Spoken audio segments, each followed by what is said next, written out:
David's life actually is introduced to us in a portrait, a picture.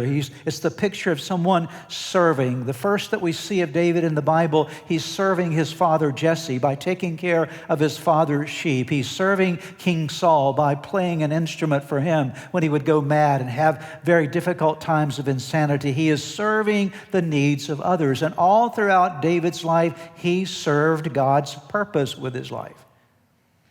And if you and I are going to be strong in heart, we must recognize that strength comes from service from the heart. Take a look at how David described and defined himself.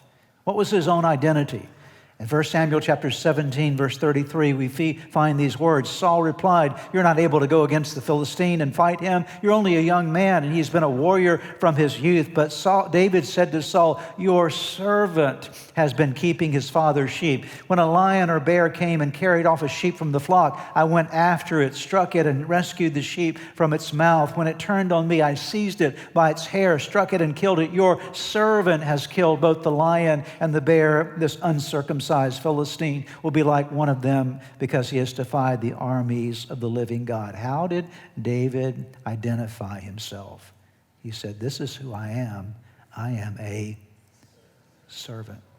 A lot of people think that serving is beneath us, that strong people really don't serve. But the reality is, according to Scripture, the strongest people are the people who have hearts who want to serve God and serve other people, and to do so for the right reasons.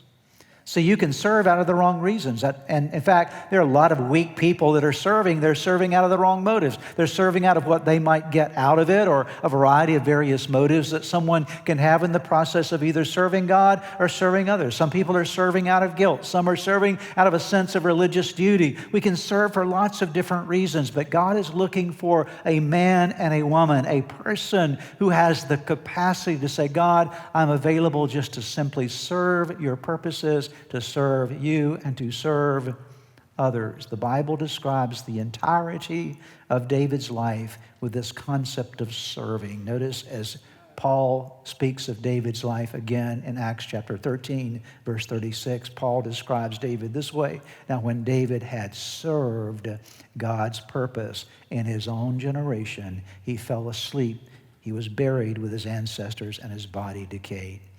The greatest thing that David was the most committed to in his life, and perhaps even the most proud of in his life, in the best sense of that word, was the fact that he served God's purpose in his own generation.